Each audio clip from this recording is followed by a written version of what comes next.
আজকের এই ভিডিওটি অত্যন্ত গুরুত্বপূর্ণ হতে চলেছে, তাই সকলের কাছে অনুরোধ করব ভিডিওটিকে শেষ পর্যন্ত দেখুন।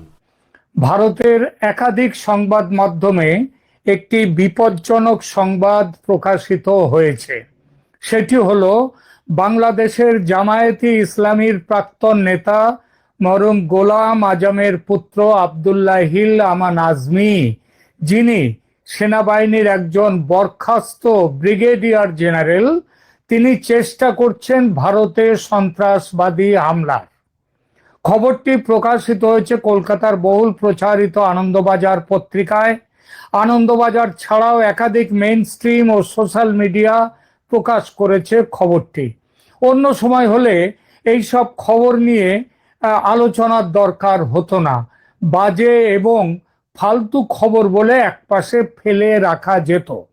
কিন্তু সেটা এই মুহূর্তে রাখা যাচ্ছে না, এজন্য যে সাম্প্রতিক কিছু ঘটনাক্রম এমনভাবে হয়েছে যে গোলাম আজম পুত্রের ভারতের মাটিতে নাশকতামূলক হামলার হুমকিকে বাজে খবর বলে পাশ কাটাতে পারে না ভারত।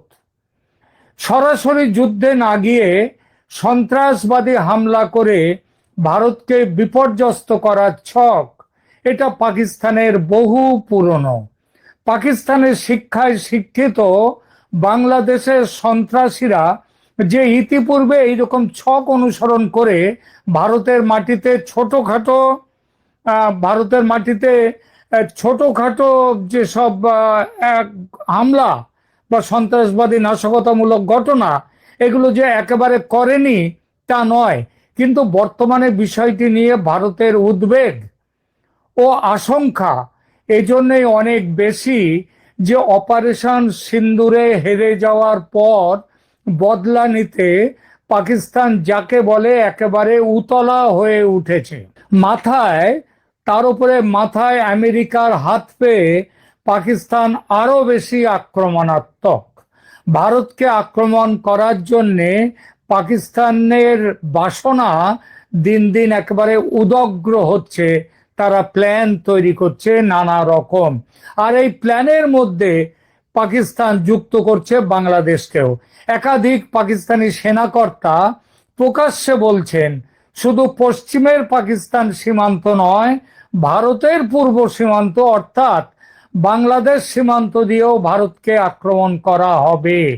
শেখ হাসিনা সরকারের পতনের পর থেকে বাংলাদেশের ইউনূস সরকার যেভাবে পাকিস্তানের সরকারের সঙ্গে, সেখানকার সেনাবাহিনীর সঙ্গে, সেখানকার গোয়েন্দা সংস্থা আইএসআই এর সঙ্গে সম্পর্ক ঘনিষ্ঠ করে তুলেছে এবং তুলছে, তাতে এমন সন্দেহ করার যথেষ্ট কারণ আছে যে বাংলাদেশের সঙ্গে যোগসাজশ করে পাকিস্তান ভারতের বিরুদ্ধে পশ্চিম ও পূর্ব সীমান্তে দ্বিমুখী আক্রমণে নামতে চায়। বাংলাদেশের বিভিন্ন দায়িত্বশীল পদে থাকা সরকারি ব্যক্তিরা পর্যন্ত ভারতের সেভেন সিস্টার্সকে বিচ্ছিন্ন করার কথা বলেছেন বিভিন্ন সময়ে। প্রাক্তন সেনাকর্তা জনৈক বৃদ্ধ ভাম ফজলুর রহমান এমনও বলেছেন যে চীনকে সঙ্গে নিয়ে বাংলাদেশ সরকারের উচিত সেভেন সিস্টার্স দখল করা। ট্রাম্প সাহেব এসে বাংলাদেশের সঙ্গে জোট গঠনের ব্যাপারে চীনকে সরিয়ে দিয়ে পাকিস্তানের সঙ্গে জোট বাঁধার পরামর্শ দিয়েছে বাংলাদেশকে। পাকিস্তানের সঙ্গে আগেই জোট ছিল বাংলাদেশের, কিন্তু সেই জোট আরো শক্তি পেয়েছে, শক্তিশালী হয়েছে আমেরিকার ট্রাম্প সাহেবের সৌজন্যে। আগে জোট বেঁধে ভারত আক্রমণের কথা বলতো না পাকিস্তান, অন্তত সরাসরি প্রত্যক্ষভাবে তো বলতোই না, কিন্তু এখন বলছে। কারণ বাংলাদেশ এখন, পাকিস্তান মনে করে বাংলাদেশ এখনো আছে তার সেই পূর্ব পাকিস্তান, আর সেজন্যেই গোলাম আজমের ছেলের হুমকি এড়িয়ে যেতে পারে না ভারত। এবং যা খবর পাচ্ছি বিভিন্ন সূত্র থেকে, তা হলো এড়িয়ে তো যাচ্ছেই না ভারত, বরং যেসব ব্যবস্থা নেওয়া জরুরি এই হুমকির প্রেক্ষিতে কিংবা এই সম্ভাবনার প্রেক্ষিতে সেগুলো জরুরি ভিত্তিতে নিচ্ছে ভারত সরকার। একটা কথা আছে, শত্রুকে ছোট করে দেখতে নেই কখনো। বাংলাদেশে ভারতের অনেকেই, অনেক এমনকি আর্মির প্রাক্তনরাও পর্যন্ত বলেন যে বাংলাদেশ দখল করা আধ ঘন্টার ব্যাপার, বাংলাদেশ দখল করা কয়েক ঘন্টার ব্যাপার, এইটা বলেন। কিন্তু এটা এতটা আত্মবিশ্বাস থাকা ভালো। এই আত্মবিশ্বাসের পক্ষে জরুরি কারণও আছে, কিন্তু তাহলেও অতিরিক্ত আত্মবিশ্বাস থাকা ভালো নয়।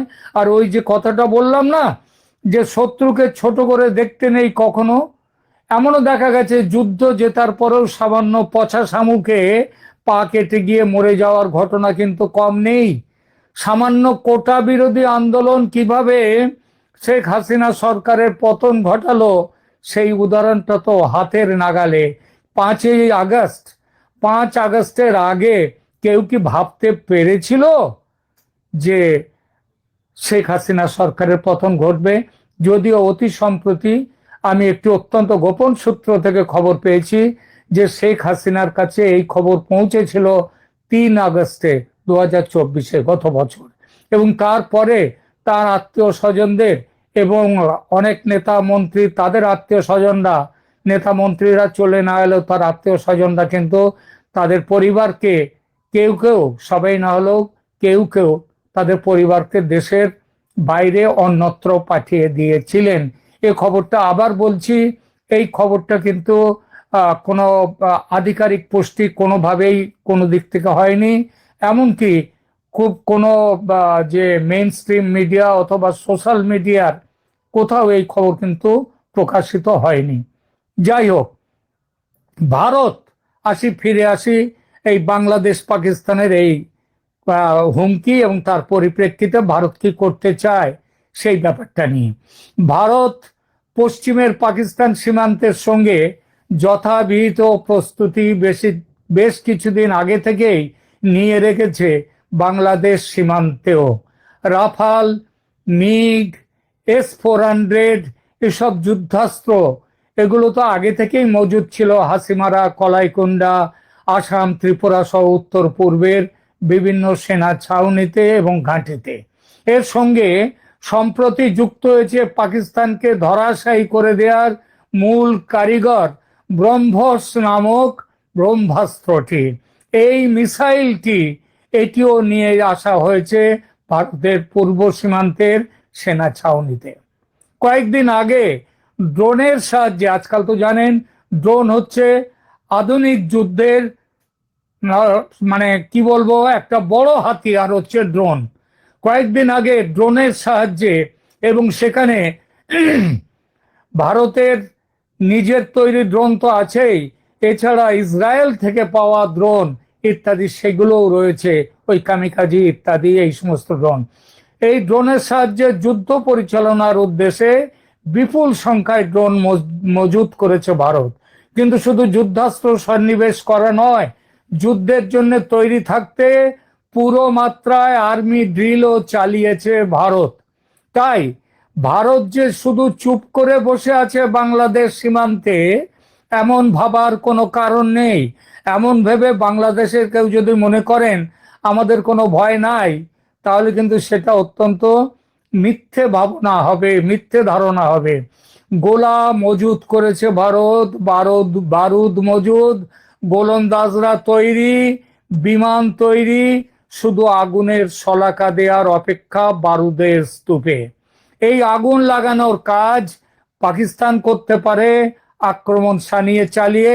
আবার গোলাম আজমের ছেলে, ওই যেন কি যেন নাম, আব্দুল্লাহ হিল আমান আজমি, তিনিও করতে পারেন।